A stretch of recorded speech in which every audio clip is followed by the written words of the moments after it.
Halo, selamat bergabung di Mega Series YT. Kita akan bahas lagi Magic 5 episode hari ini.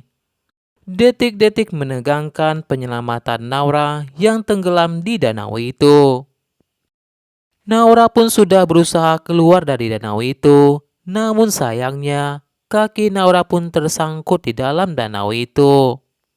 Naura seakan-akan tak bisa tertolong dari danau itu. Namun bayangan-bayangan Angel dan anak-anak itu mengingatkan Naura agar Naura tetap bertahan.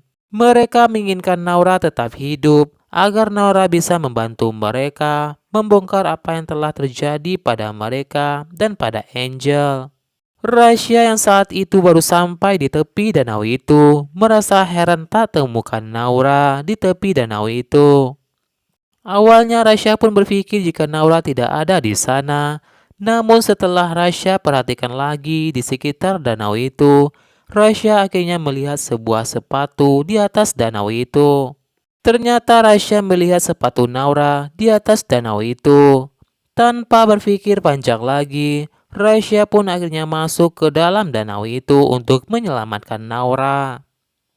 Sementara itu, Reza, Joe, dan Evan pun panik melihat Naura masuk ke danau itu. Mereka bertiga pun takut disalahkan jika terjadi sesuatu yang buruk kepada Naura. Mereka pun pura-pura di hadapan kepala sekolah. Mereka pun pura-pura melihat Naura jatuh ke danau itu. Joe, Evan, dan Reza pun takut jika mereka ketahuan sudah mengerjai Naura. Adara dan Dika pun saat itu bersama kepala sekolah. Mereka pun panik mendengar Naura tercebur ke danau itu. Adara pun lantas panik jika Naura tidak bisa keluar dari danau itu karena itu adalah kelemahan dari Naura. Dika pun merasa jika itu adalah ulah dari Reza, Joe, dan Evan. Mereka bersama-sama pun bergegas untuk menuju ke danau itu. Sementara itu, Rasya pun tengah berjuang untuk menyelamatkan Naura. Semoga saja Rasya pun berhasil menyelamatkan Naura. Sementara itu, polisi pun mendatangi rumah sakit tempat di mana anak-anak yayasan itu dirawat di rumah sakit. Polisi pun diminta Oma dan Raymond untuk ikut ke kantor polisi karena Oma dan Raymond adalah penanggung jawab di yayasan tersebut.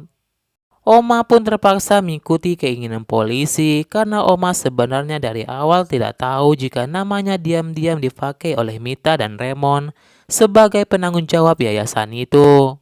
Sepertinya Oma pun bakal marah kepada Raymond dan Mita soal penanggung jawab itu karena Oma sebelumnya belum menyetujui proposal Mita.